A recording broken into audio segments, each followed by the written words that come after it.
Es domāju, visu laiku mākslinieks uzdod šim jautājumu, kurā brīdī tas, ko viņš dara, tiek nosaukts par mākslu. Tas visticamāk ir jautājumi no malas, nevis kā organiska darbošanās sastāvdaļa. Ja runāt tīri subjektīvi no personiskā viedokļa, tad droši vien tas vienmēr ir pats materiāls rodās, nekad nedomājot, ka tas varētu beigās būt mākslas darba sastāvdaļa.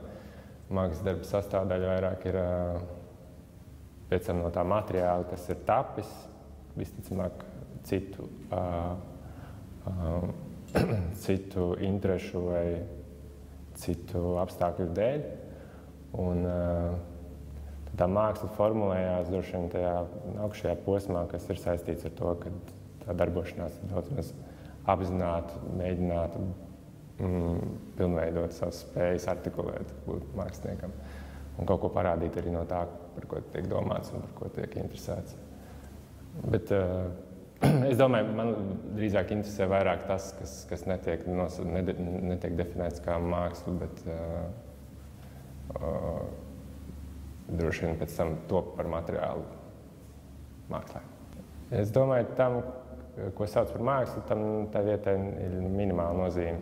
Ir vairāk tiem apstākļiem, protams, kas to padara iespējami, bet tā vieta dod kaut kādas plusus, mīnusus, nezinu, iespēju vispār to darīt vai tur realizēt kaut ko, un tad, protams, ir ietekmes no tās vietas. Ja tas jautājums vairāk velk uz to, vai tas māksliniekam ir vajadzīgi kaut kāda speciāla apstākļa, lai viņš var kaut ko darīt, tad droši vien ir, jo tas tāpat ir vajadzīga kaut kāda mobilizācija, un tajā gadījumā tas ir tā kā jebkuram darbam ir vajadzīgi kaut kādi apstākļi, lai tas notiktu, tad ir kaut kāda, tas varbūt būt saistīts ar kaut kādu sasprindzinājumu, kas patstāvīgi droši vien nerodās, ka tu, nezinu, apņemies kaut ko izdarīt, un tad tu rada savu apstākļus, kurā var kaut kas tapt, ej uz darbu, vai, teiksim, es arī esmu mēģinājis iet, nezinu, katru dienu uz darbnīcu tā, ka pat nav īsti ko darīt, vienkārši iet, lai būtu tas ritms, un tad no tā viss beigās kaut kas sanāk. Ja jūs zināt, ka tāpat vienkārši vaļājoties un darot kaut ko citu, nekas netaps, tas ir diezgan mērķiecīgs lieta, lai to visu presēt, kamēr kaut kas liktos jēdzīgs, ko varētu parādīt kādam citam. Vienalga, droši vien es īsti nevaru aptvert to, ko tu sauc par to mākslu kā tādu, jo tas vienmēr ir tik ļoti, tik šausmīgi smags termins, kurš uzreiz tā kā man liekas, nogalina jebkādu iespēju būt tā kā radošiem par šo jautājumu, jo viņš jau ir tik ļoti saistīts ar visu to, ko mēs tā kā domājam, kas ir māksla un kas nav māksla. Un, man liekas, tas tā ir tikko māksliniekam kaut ko uzdod par tādu jautājumu, viņš, man liekas, uzreiz sapinās meistarībā un mēģina kaut kā to vispārināt, jo tā mākslinieka dzīve droši vien pavisam citādā veidā norisinās. Ir kaut kāda, man liekas, mākslinieka, kas man mīl, man liekas, teoretizēt tur, un tā ir faktiski būtiskākā sastāvdaļa, ka viņš beigās tas žests, ko viņš dara, ir ļoti minimāla daļa, un vairāk ir tā, ka viņš tā viņu visu uztver, un filozofēšana ir tas pamats tam, ko viņš sauc par mākslu. Droši vien mūsu gadījumā tomēr tā ir salīdzinoši minimāla daļa, un tā proporcija ir droši vien otrādā. Nezinu, man tā ir liekas jēdzīga nodarbošanās, tāpēc no visām nodarbošanām tā ir, lai cik viņi izskatītos no malas abstrakt un haotiski, man liekas, tur ir sava jēga, kuru es redzu, kāpēc man ir liekas interesanti tam veltīt laiku. Un, protams, kad es nedomāju, ka tā ir pati veiksmīgākā no visām, bet manā gadījumā tā ir tāda faktiski bijusi nepieciešamība šad un tāda. Tur sauc to par mākslu vai nedošanu, kaut ko dara tajā virzienā. Bet tas droši vien ir tādos posmos, jo man liekas tikko, tā kā man sanāca kaut kādus 4 gadus tiešām pilnībā tikai to darīt. Aizmirsās par visu pārējo, tad kaut kā pēc 4 gadiem man likās, ka tas ir jāpārtrauc, jo savādāk tas kļūst par tādu atkal bišķi tādā neīsti veselīgā, ka to visu tad sanāk kaut kā tik ļoti fokusēties uz to, un ka tev vispār vairs tā domāšana nav ne par ko citu. Pārāk maz, man liekas, tādas citas pieredzes. Man tomēr liekas, ka tas mākslinieks nav gluži tāds, ka viņš pilnīgi izolējās un dzīvo kaut kādā savā pasaulē, un tā viņš dzīvo tajā kontekstā, kāds viņš ir, cik sarežģīts, un arī kaut kāda saikne ar laikmetu un citiem māksliniekiem un ar to vidi, kurā viņš darbojās, tā ir neizbēgama. Tādēļ diezgan daudz jautājumu šajā gadījumā, man liekas, māksliniekiem rodās, ja to dara šeit Latvijā ar laikmetīgo mākslu, kurai īsti vienmēr sanāk faktiski primārais uz laiku mēģināt attaisnot vispār, kādēļ tas šeit būtu jādara. Un tie saskarsmes puses ir minimāli, jo tas vairāk ir tas, tā saskarsme ir par tādā plašākā kontekstā, kurā tu redz, ko tu dari un kaut kādu valodu, ko tu attīsti, kas ir saprotama, bet viņi lielākoties ikdienā šeit sanāk skaidrot kaut kādas tās pamata lietas vispārībā, kāpēc tik abstrakt nodarbošanos darīt mūsdienu laikmetā. Tā kā es domāju, tā nodarbošanās ir individuāla, bet viņi, tas mākslinieks nav nekāds, ka viņš dzīvot pilnīgi uz vientuļas salas un neinteresētu, kas notiek apkārt. Un man liekas, ir forši arī tas, ka ir kaut kāds tas gan arī no izteiksmes veidiem ir kaut kāda tāda virziena, kas kļūst par tādu artikulētu, bezmaz saskarsmes veidu, kā cilvēki saprot. Nezinu, kā mūsdienīgāka māksla no mazāk mūsdienīgas atšķirās. Tur ir kaut kāda tāda kļūst pieņemtas lietas, ka strādāt kaut kādā virzienā. Katrā ziņā man liekas interesanti un normāls novērot, ka tas nav gluži tā kā kāds mākslinieks pilnībā no nekurienes radītu to, ko viņš dara, bet viņš tomēr rada tajā kontekstā, kurā viņš dzīvo un strādā. Kas mūsu saistībā ir diezgan problemātiski parasti kaut ko uztaisīt šeit, jo tad sanāk no kura gala. Jo, ja tā īsti pa lietu, kas būtu jādara, tad tas kļūst šeit tādiem pat līdzcilvēkiem liekas pārāk,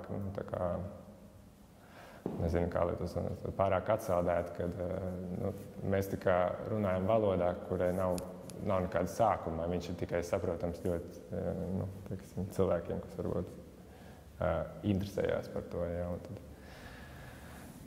bet tas kaut kāda faktiski diskusija notiek tikai tajā līmenī, tajā pašā, kāpēc vispār tas tiek darīts, ja nekas nav par to. Un tad tā kā, mums ar Kristīnu kaut kādā veidā tas arī tīri praktiski, bet arī tas ir kaut kāds tas veids, kā var bišķi tikt tālāk un mēģināt radīt to, kas varbūt nav tā, ka tas saistīts, ka tur, nezinu, tā kā raksts projektu pieteikumu finansējumu un tad bezmaz mēķi pamatojums, bet tas ir tāds process, kurā tu nesāc katru reizi no sākuma, bet drīzāk turpini to valodu un to saskarsmi veidot, un tā nav, man liekas, tas, ka tu katru reizi mēģinātu sākt pilnīgi no sākuma.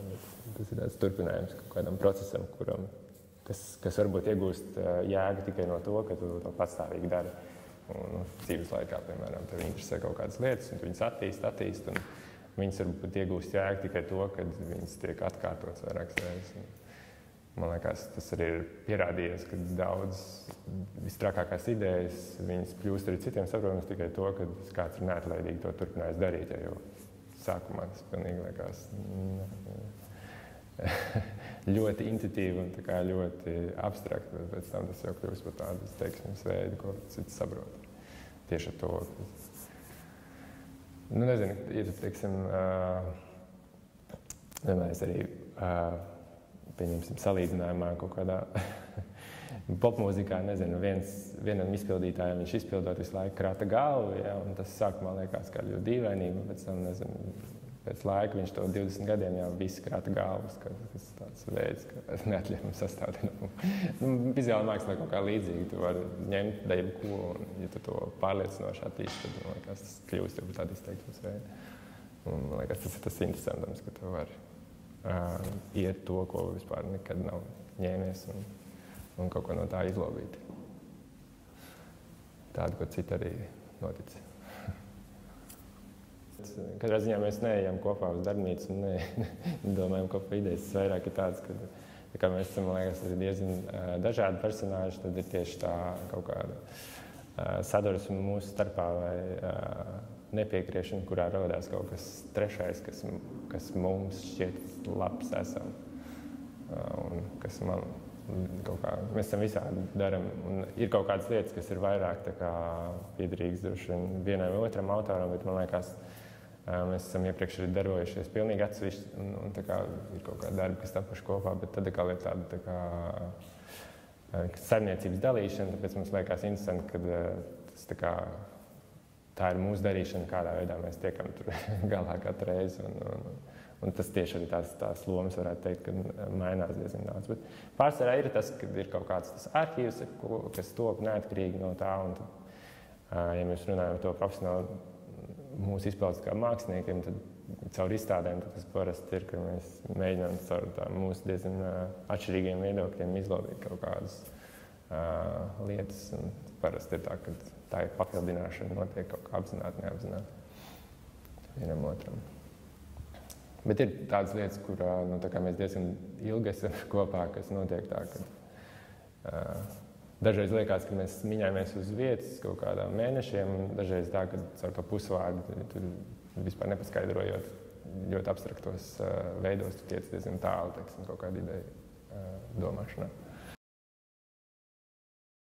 Kā vienai no sastāvdaļām, tāpat kā skolai, baznīcai un muzejam, man liekas, tas tāds kultūrāli cilvēka pamatlieta, un tas katrā ziņā neraksturo to, kas, nezinu, tie, kas grib atrast mākslu, tiem būtu jāiet uz muzeju, vai tie, kas grib ticēt, jāiet uz baznīcu, vai, nezinu, tie, kas iemācīties, jāiet uz skolu, bet tas ir tā kā fons, sabiedrības modelis, uz kur, man liekas, ir interesanti tas, ka tev rodās kaut kāda, nezinu, opozīcija vai tā kā vēlme kaut ko darīt savādāk vai attīstīt, bet ja nav vispār nekāda atskaites punkta, nu, tā kā dari, ko grib, nu, mākslinieks dara, nedara, viņš tur strādā, nestrādā, nu, viņš tā kā pats savdabis. Un tāpēc, man liekas, tam kaut kādam centram ir jābūt, uz kura tad, pieņemsim, rodās nu, tie, kas veido, nezinu, savu muzeju.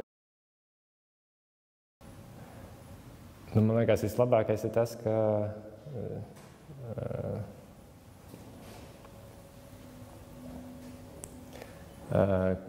tu saproti, ka tev nelikās, ka tā ir māksla. Tagad tev liekas, ka tā ir.